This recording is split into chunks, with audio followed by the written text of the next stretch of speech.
Attention, ce film n'est pas un film sur le cyclisme. Merci de votre compréhension. Bonjour. Merci. Salut à toi, cher ami internaute, et bienvenue dans Movies Unchained, ton nouveau rendez-vous cinéphile sur Internet. Mais c'est quoi donc que votre machin, nous demande judicieusement d'ailleurs Bernadette de Limoges. Eh bien, Movies Unchained, c'est l'histoire de 3 blogueurs qui, plutôt que de débattre entre eux devant un verre à la sortie d'un film, ont décidé de le faire ici, au Trianon, le cinéma de la dernière séance, pour non pas vous parler de cinéma... Vous voyez, c'est tout à fait bouleversifiant. Absolument. Mais ça reste entre nous. Mais de Cinoche, du vrai, celui qui fait vibrer. Parce qu'on peut parler intelligemment de cinéma sans se prendre au sérieux. On est là. Pour toi.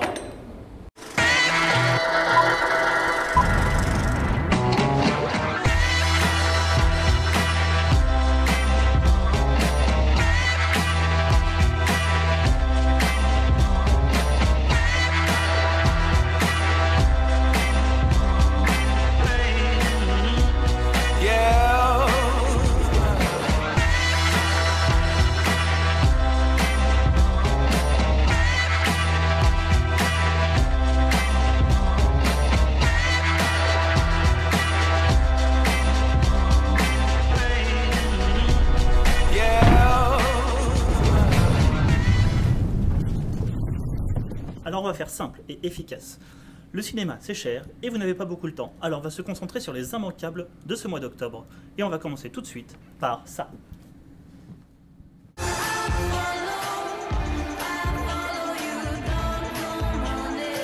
On est ravis de vous rencontrer, Emma. C'est très gentil de l'aider à préparer ses devoirs de philosophie. Merci. Tu les aimes, tes cours de philo? Je les adore.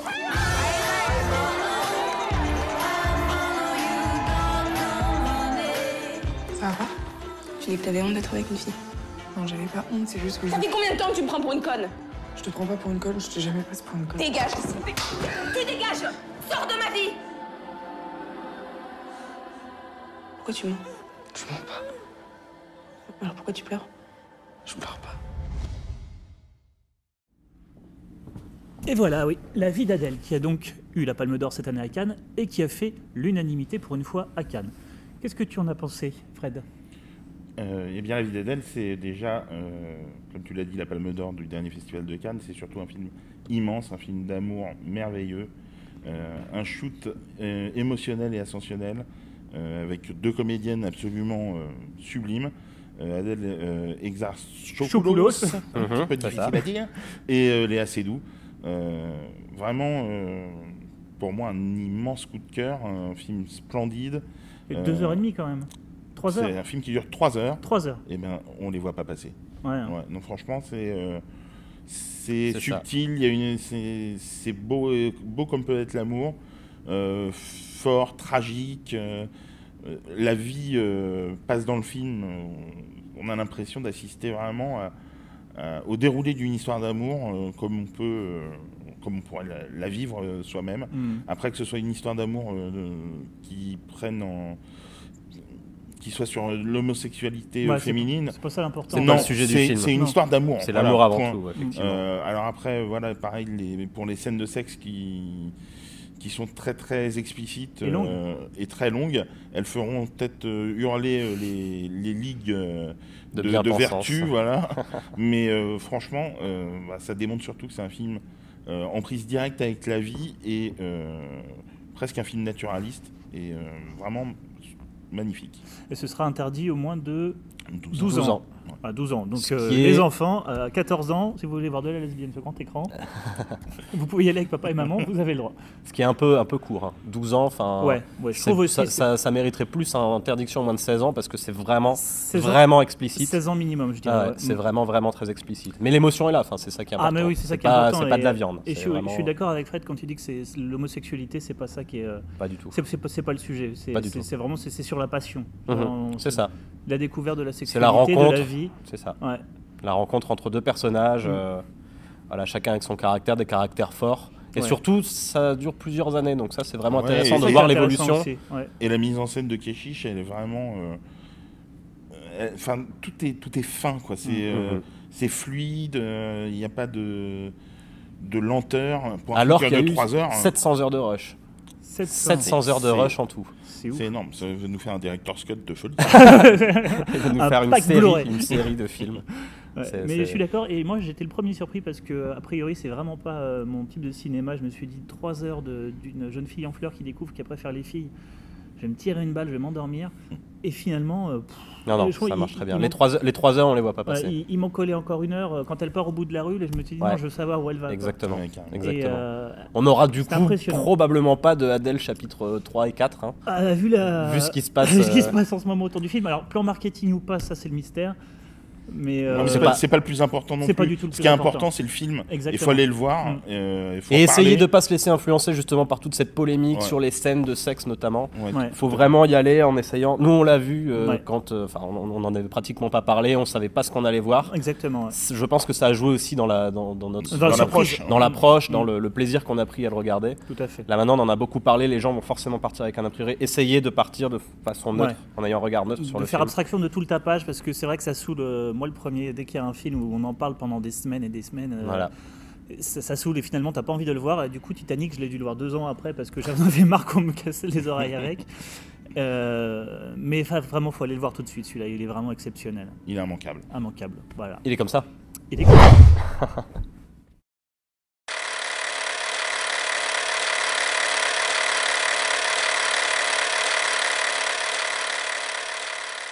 Sans transition, mais non sans moins d'enthousiasme, Quentin est là, il frétille d'avance de vous en parler. Il a vu un très bon film, je crois, qui s'appelle Le Transpersonnage. Le Transpersonnage, c'est ça que toi tu n'as pas vu, hein, je Quentin. Je ne l'ai pas vu, celui-là. Que Fred a vu également. J'ai eu cette chance, oui. Alors, Le Transpersonnage, c'est le nouveau film de Bong Joon-ho, le réalisateur de Mother, de Memories of Murder et surtout de The Host. Personnellement, que j'avais beaucoup aimé. Oui, excellent. On va regarder la bande-annonce et puis on en reparle juste après. C'est parti.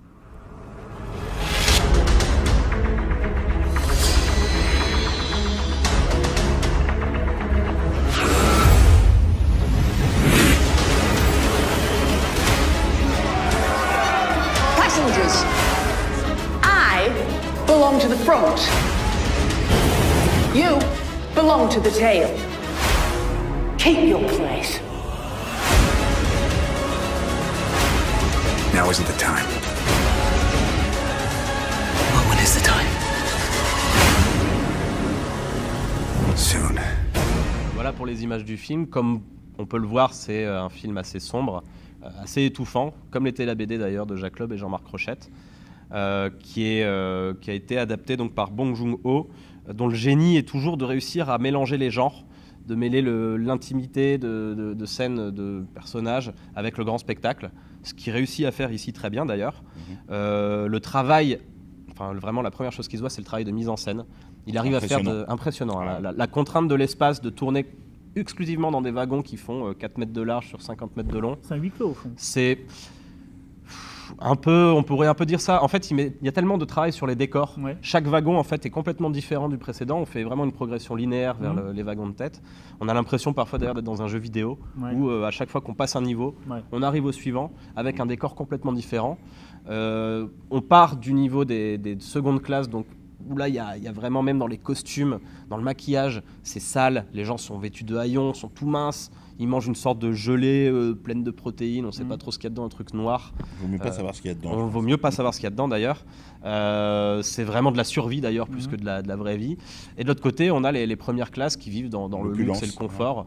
Un peu comme, ça fait beaucoup penser, même en termes esthétiques, aux habitants de Panem dans Hunger Games, avec des costumes un peu colorés, etc. Voilà, la progression est aussi très liée à l'action. Il y a vraiment un énorme travail sur l'action. Je ne sais pas ce que tu en as pensé. Alors, au niveau de la progression dramatique et de la réalisation, c'est juste bluffant, quoi. La mise en scène est exceptionnelle. Progression dans chaque wagon impressionne. Il y a l'action est quasi non-stop, malgré des longueurs qui handicapent quand même le film. À mon sens, des fois on est un peu tenté de regarder sa montre, mais sur le travail de mise en scène en lui-même, c'est bluffant. Alors, petite question, si tu parlais d'opposition donc, entre les riches devant et les pauvres derrière, déjà, premièrement, est-ce que c'est pas trop insister, appuyer sur le manichéen au niveau de la pauvreté, tout ça, et puis de la richesse? Et deuxième question, est-ce que ça rappelle pas aussi non plus des films des films classiques comme Metropolis ou je pense à Time Out ou comme tu disais Hunger Games. Ça, c'est un thème récurrent. Est-ce que c'est pas trop appuyé cette note-là? Alors justement, en fait, le film s'inscrit vraiment comme la BD, alors même s'il y a quelques différences notables entre la BD et le film, ça s'inscrit vraiment dans la tradition du film de science-fiction post-apocalyptique, avec le côté oppression d'une classe dirigeante sur une classe... C'est assumé, toi. C'est assumé complètement. Ouais. On retrouve d'ailleurs John Hurt au casting, hein, qui fait un peu le lien 1984, V pour Vendetta, etc. Et aussi le côté un personnage fort, rebelle, Chris Evans, qui est très très bon, avec une barbe, un bonnet, qui est très sombre. Lui, il peut tout faire, hein. J'ai l'impression qu'il peut tout faire. Ouais. Il est beaucoup moins lisse que dans Captain America, par exemple. Dans Captain America, c'est son personnage, il s'adapte. Dans tous ses films, je trouve que c'est un caméléon, ce mec. Hein. Il est très très bon. Donc autour de lui, il y a Octavia Spencer, qu'on a vu, qui a eu un Oscar pour La couleur des sentiments. Qu'on a vu dans Fruitvale Station également. Voilà, qui va bientôt arriver. On a Billy Elliot, Jamie Bell, qui est là, présent également. Et en face 2, on a principalement Tilda Swinton, qui est très très impressionnante. Enfin, on peut ne pas aimer. Moi, je la trouve impressionnante, même sans maquillage. Voilà, justement, en termes de pas la croiser. En termes de maquillage, c'est plutôt fourni, quoi. Elle ressemble à une sorte d'anglaise des années 50 qui tiendrait une maison de jeune fille. Et elle est aussi effrayante que grotesque. J'ai été un petit peu gêné par son jeu qui est parfois un peu outrancier et elle cabotine un petit peu quand même. En même temps, ça va dans le sens où c'est assumé et que c'est une BD et qu'on y va à fond. C'est complètement. Alors, la seule limite que moi j'ai trouvée au film, justement parce que ça rejoint aussi l'idée des petites longueurs pendant le film, c'est que le scénario est très dense. Il joue autant sur l'action que sur des propos très profonds, philosophiques, même parfois. Et ça monte autant dans l'action, dans le drame et dans la complexité du scénario. Ça monte. Et arrivé dans la dernière partie, on a l'impression que le réalisateur bon, comme disent tous les acteurs, il veut finir et sait pas trop comment s'y prendre. Donc... À l'époque des sagas, ça aurait peut-être mérité plusieurs films. Ouais, en plusieurs Exactement, films. C'est une trilogie à la base. Hein. Bon, même si effectivement il prend beaucoup de liberté par rapport à la totalité de la trilogie. Et il a trop à conclure en trop peu de temps en fait. Et voilà, et la dernière scène, sur la fin, on ne va pas trop en dire pour pas spoiler, mais c'est bavard, c'est lourd, c'est vraiment laborieux. Après, le voyage reste vraiment exceptionnel et le film est d'une originalité folle. On sent vraiment le mélange, enfin c'est une coproduction franco-américano-coréenne. Un mélange de genres aussi. On sent un mélange de genres qui est très maîtrisé jusqu'à la fin, mais au final, comme on passe un très bon moment, moi j'irai le revoir à titre personnel. Alors pour résumer, donc c'est bien réalisé. Exactement. Bien monté, avec des thèmes classiques. Bien joué. Assumé, un casting de fou.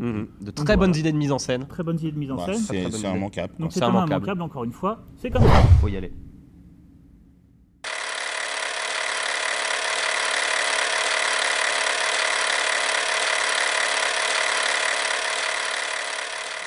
Et donc après le drame français et la science-fiction coréenne, sans transition toujours, voici donc le film de l'espace, science-fiction pas trop, mais dans l'espace, mexicain, avec Gravity d'Alfonso Cuarón, qui nous avait déjà quand même donné Le prisonnier d'Azkaban, à mon avis le meilleur Harry Potter, et Les Fils de l'Homme, superbe, qui est quand même un film majeur, et qui nous livre là une épopée spatiale vraiment à couper le souffle. On vous met un petit extrait, vous allez voir, et on en parle tout de suite. Steady. Aim. Fire. Break! Break! You have to break! The can's empty. We're gonna hit hard. Grab a hold of anything you can.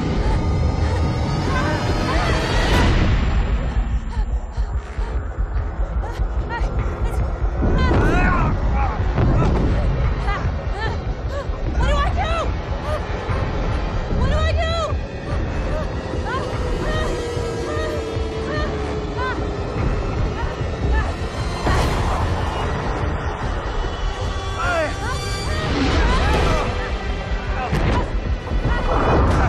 The tether broke. I'm detached. I'm detached. Grab a hold. Grab anything.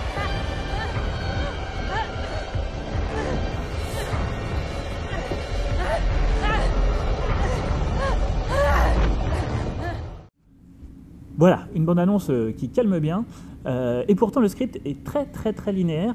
C'est deux astronautes perdus dans l'espace qui essayent de retourner sur Terre, tout simplement. Et pourtant, grâce à la mise en scène, Alfonso Cuarón, il nous met sous pression, mais d'une manière complètement dingue, avec sa caméra qui tourne en orbite. Ça s'ouvre sur un plan séquence de 15 minutes. Ahurissant. La caméra ne se coupe pas pendant un quart d'heure. Je ne sais pas si vous imaginez un peu la prouesse. elle tourne autour, il joue sur la profondeur de champ avec une 3D de folie. C'est pas la peine de couper parce qu'on voit ce qui se passe derrière. Tac, il tourne, il passe dans le casque de l'astronaute pour te donner un point de vue subjectif de malade. Du coup, en fait, le premier quart d'heure, on a l'impression d'être avec eux, d'être un troisième astronaute. Et paf, et alors c'est ça qui est bien aussi, il coupe d'un coup, c'est très très calme, et, parce que c'est l'espace, et il coupe de manière brutale à plusieurs reprises, que ce soit avec la caméra ou avec la musique. Donc une grosse musique symphonique et taf, il coupe d'un coup, et il fait monter la pression comme ça. Et je ne sais pas ce que vous en avez pensé, je trouve qu'au niveau de la mise en scène, c'est absolument c'est virtuose. C'est énorme, et en plus on a eu la chance, on l'a vu ensemble dans une salle qui était équipée du son Atmos, et c'est une expérience immersive, mais complètement délirante. Le son Atmos, quand même pour tout le monde, ça veut dire juste il y a plein d'enceintes partout. Au plafond aussi. Ça hurle, mais ça met dans l'ambiance, il y a un travail sur le son de toute façon de base, puisque on entend le silence. Voilà, le tagline du film, c'est dans l'espace on n'entend rien, et effectivement, il se passe énormément de choses. Il y a des trucs qui sautent dans tous les sens, et le travail sur le son, sur la musique même ensuite est vachement important. Les respirations, les choses comme ça. Un gros travail. Les effets spéciaux ont été construits pour le film, ils ont été développés. Ils ont mis 2 ans et demi à les faire. Ils ont développé la technologie pour... non, c'est sûr. Je crois qu'on peut, sans exagérer, alors ça peut paraître énorme comme ça à dire survendre le film, mais c'est de la trempe de Star Wars en 77 ou de Avatar, bon, même si le scénario est un peu faiblard, en 2000. Visuellement, il y aura un avant et après. C'est sûr, c'est un film qui fera date, c'est sûr. Au niveau de rien que de la technologie qu'ils ont inventé pour ça, mais c'est complètement fou. Du coup, le résultat qu'on a, c'est du jamais vu, quoi. C'est sûr. Ce qui est très bien aussi, c'est que Cuarón, à la fois, est complètement virtuose dans sa mise en scène, et nous offre un film qui dure 1h30, ce qui est pile poil la durée de. Il y a une histoire très simple, comme tu disais, très linéaire. Mais alors, qu'est-ce qu'il met autour ? Oui, mais en fait, il filme de manière absolument virtuose. Une histoire très simple, mais au fond, pas si simple que ça, parce qu'il parle de tout. Il fait une métaphore sur le cycle de la vie, donc il y a tout, il y a la naissance, la vie, la mort, pourquoi se raccrocher à la vie, par instinct ou pas. Il y a du 2001 un peu parfois. Mais moi je trouve que, et contrairement à 2001 qui est quand même très long, et qui est beaucoup plus contemplatif, là il y a de l'action. Des fois est honnêtement un peu ennuyeux. Enfin, on peut le trouver on peut le trouver ennuyeux, bien sûr. 1h30, c'est un thriller, quoi. Ça s'arrête jamais. Pour moi, c'est plus un thriller, une mise sous pression qu'un film de SF, parce qu'il n'y a pas de fantastique ou de... C'est vraiment super prenant. Le plus fou de ce film, c'est que Sandra Bullock y est bluffante. Mais Sandra Bullock, voilà. Un travail de... Alors, on imagine le tournage qu'elle a dû passer, parce que c'est de la 3D quasiment tout le temps, et il y a vraiment des axes de caméra qui sont jamais vus, vraiment jamais vus. C'est dans l'espace, donc ça donne des possibilités de fou. C'est hallucinant. C'est fou. Et elle est vraiment incroyable. George Clooney est très très bien aussi. Il arrive le temps de quelques scènes, il n'en a pas des kilomètres, il arrive à installer un personnage, et il est génial. Il fait son Clooney, quoi. Il fait son Clooney, mais c'est... Tu t'attends à ce qu'il lui fasse What Else, tu vois. Exactement, il est excellent. Mais bon, on l'aime aussi pour ça. Et Sandra Bullock, mais faut qu'on leur fasse des comme ça, quoi. C'est dingue. Il faut qu'elle arrête les flingueuses et qu'elle se... Centre... C'est fou le grand écart, quoi. Il y a 3 semaines, elle sort les flingueuses et là elle est dans Gravity.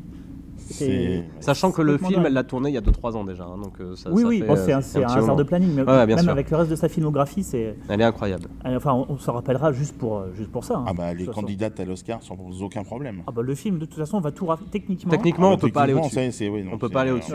Comme Avatar, comme Le Seigneur des Anneaux. Exactement. C'est direct. Il a passé combien 50 de sa vie, Alfonso Cuarón, sur le film, sur ce film. Du coup, forcément. Voilà, donc c'est absolument virtuosement filmé. Sandra Bullock, on l'a jamais vu comme ça. Le propos est très intelligent et il met jamais de mots dessus. Tout est passé par les images. C'est une vraie expérience et ce sera une date très marquante dans l'histoire de la science-fiction. C'est plus qu'immanquable. C'est plus qu'immanquable. Il y a Metropolis, Star Wars, Avatar et maintenant Gravity. C'est comme ça.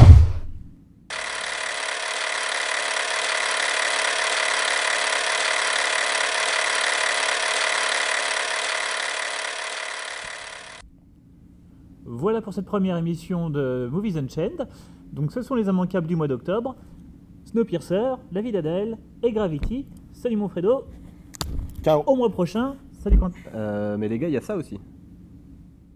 Pendant ce temps, à Veracruz... Alors ce mois-ci, je vous conseille aussi Prisoners du Québécois Denis Villeneuve qui avait réalisé également Incendie. C'est un thriller de 2h30 mais qu'on ne voit absolument pas passer tellement l'histoire est prenante.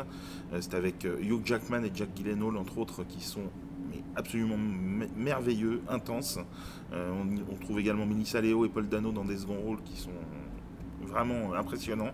Je vous le conseille vraiment parce que c'est un thriller qui fait beaucoup penser à Mystic River. Si vous avez aimé, n'hésitez pas une seconde.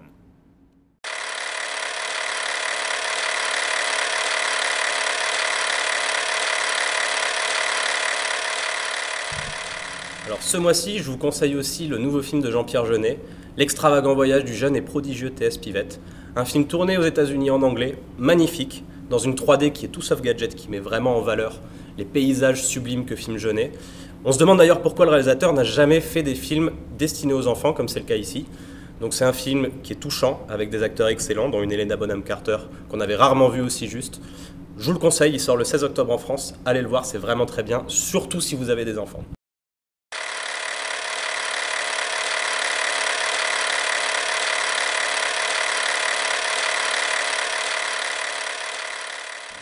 Quant à moi, je vous conseille particulièrement d'aller voir C'est la fin, une comédie très drôle de Seth Rogen et Evan Goldberg, qui, quelques semaines après chez nous, le dernier pub avant la fin du monde, traite aussi de l'apocalypse, sur un mode bien plus américain, donc c'est un peu plus grassouillé des fois, mais c'est pas moins drôle, et il y a un discours très drôle sur la superficialité des stars hollywoodiennes qui sont toutes là pour faire des caméos, caméo très drôle d'Emma Watson, de Channing Tatum, à mourir de rire. Ils y vont vraiment à fond, c'est ça qui est bien aussi, c'est jusqu'au boutiste au possible, c'est l'apocalypse, on y va, ils envoient, c'est très drôle, quoi dire de plus, vraiment allez le voir, on rigole vraiment beaucoup.